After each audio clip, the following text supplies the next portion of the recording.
झारखंड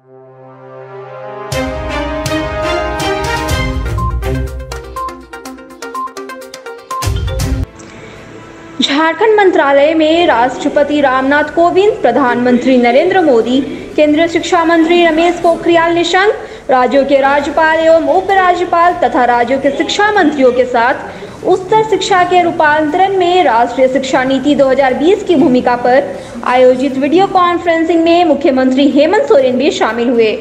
शिक्षा नीति पर अपनी बात रखते हुए श्री सोरेन ने कहा कि आजादी के बाद यह सिर्फ तीसरा मौका है जब शिक्षा नीति पर चर्चा हो रही है। सर्वप्रथम मैं इस पहल के लिए केंद्र सरकार को बधाई देता हूं। शिक्षा नीति के दूरगामी प्रभाव को रेखांकित करते हुए उन्होंने कहा कि भारत एक विविधता से भरा देश है। यहाँ विभिन्न राज्यों की जरूरतें अलग अलग हैं और जैसा कि शिक्षा समवर्ती सूची का विषय है, इसे बनाने में सभी राज्यों के साथ खुले मन से चर्चा होनी चाहिए थी, जिससे कोई राज्य इसे अपने ऊपर थोपा हुआ नहीं माने। आगे उन्होंने इस नीति को बनाने की प्रक्रिया में पारदर्शिता और परामर्श के अभाव की बात कही। आज जब नीति बनकर तैयार हो गई है, तब केंद्र सरकार राज्यों के साथ इस पर चर्चा कर रही है। अच्छा होता कि इस पर पहले बात होती और सभी राज्य सक्रिय रूप से इसे बनने में अपनी भागीदारी निभाते।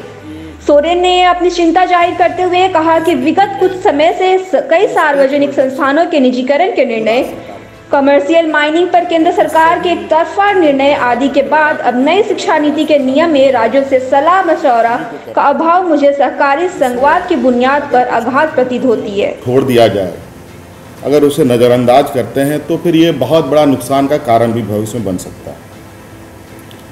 हम किसी चीज़ को अगर प्रयोग करते हैं तो प्रयोग के समय वो बहुत अच्छी चीज़ें उभर के आती है, लेकिन जब हम इसको रेप्लिकेट करते हैं तो ये बहुत बुरा प्रभाव भी दिखाता है। मुझे लगता है कि राज्य सरकारों के साथ, शिक्षाविदों के साथ, शिक्षकों के साथ और काफ़ी अनुभवी व्यक्ति हैं देश के अंदर, और यहाँ तक छात्रों को भी इस नई नीति में शामिल करना चाहिए। उनसे भी विचार विमर्श करने की मुझे लगता है कि आवश्यकता होनी चाहिए। और चूँकि ये समवर्ती सूची का विषय भी है और स्टेक होल्डर भी राज्य सरकारें हैं, और पारदर्शिता और परामर्श इसमें मुझे लगता है कि अत्यंत आवश्यक है। क्योंकि सरकार, हमारे डेमोक्रेसी में सरकारें 5 साल के लिए होती हैं। 5 साल के बाद फिर नई तरीके से भी लोग सोचते हैं। तो मुझे लगता है कि ये छोटा मामला नहीं है, ये बहुत बड़ा मामला है। 30-40 सालों के लिए ये योजनाएं बन रही हैं और इसमें बहुत सारे वर्ग इसमें आते हैं लोग। हम जानते हैं कि हमारे देश की जो बनावट है, हमारे देश का जो व्यवस्था है और देश में जो लोगों की जो आर्थिक स्थिति है वो किस तरीके से है। इस दस्तावेज में जो चीज़ें देखी गई है या देख रहा हूँ मैं, उससे बहुत सारी ऐसी चीज़ें सामने आ रही है जहाँ पर हमको कई चीज़ें सोचने पर मजबूर करती है।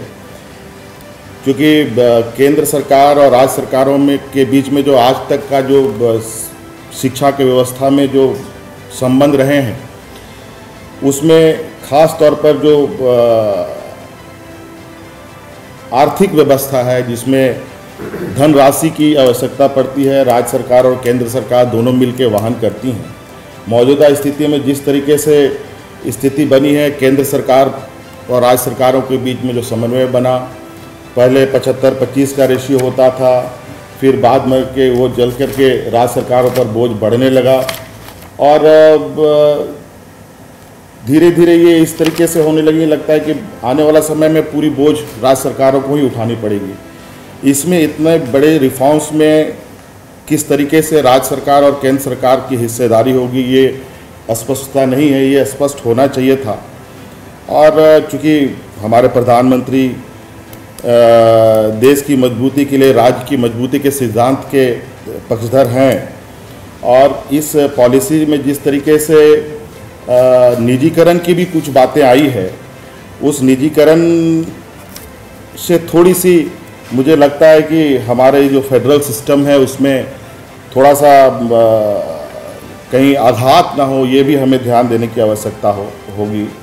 क्योंकि बहुत सारी ऐसी चीज़ें हैं जहां ये जो हमारे बिहार, झारखंड, उड़ीसा और बंगाल जैसे राज्यों के लिए जो इसकी भौगोलिक संरचना कुछ इस तरीके से है, जहां पर इस तरीके की कार्य योजनाओं को लागू शायद हम करने में बहुत हमें कठिनाइयां होंगी, क्योंकि प्राइवेट संस्थाएं जंगलों में आके नहीं लगाएंगी।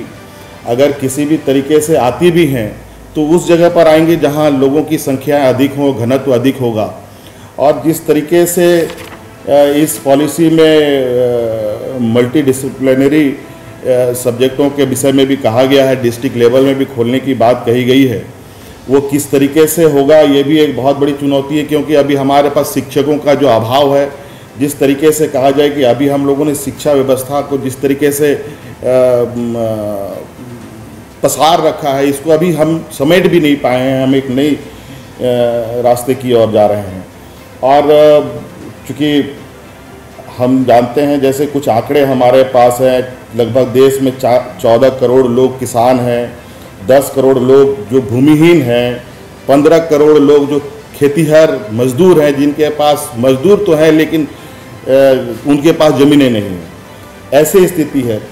तो इसमें बहुत बड़ा वर्ग, और इसके साथ साथ जो हमारे देश के अंदर आदिवासी, दलित, किसान, मजदूर की जो संख्या है, आदिवासी पिछड़ों की जो संख्या है लगभग 70 से 80%, वो किस तरीके से सरवाइव करेंगे इस नई नीति में, ये भी स्पष्ट इसमें नहीं है।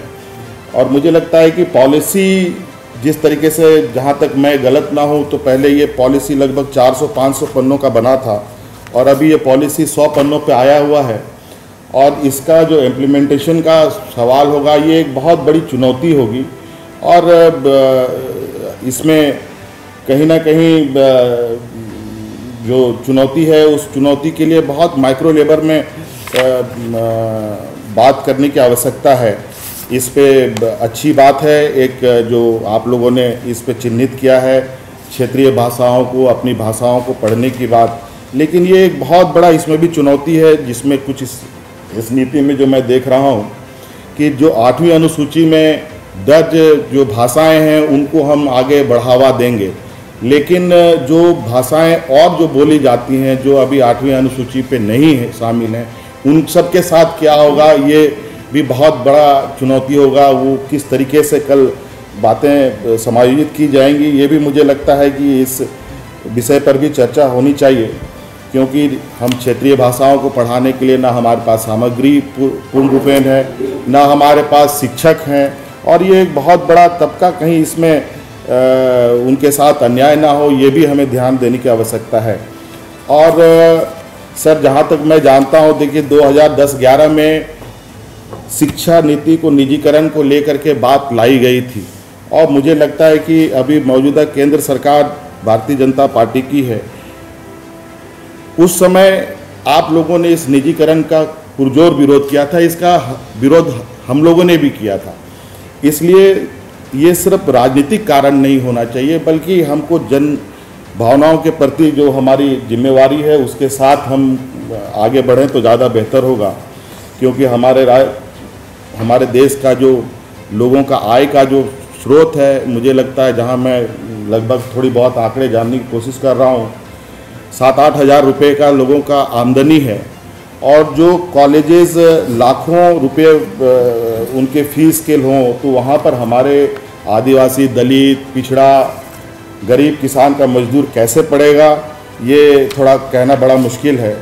और ये प्राइवेट एजेंसी झारखंड में सारंडा में कैसे खोलेंगे, हमारे बस्तर में कैसे खुलेगा, कालाहांडी उड़ीसा में कैसे खुलेगा, बंगाल के जंगल महल में कैसे खुलेगा, इन सब विषयों पर मुझे लगता है समेकित चर्चा होनी चाहिए।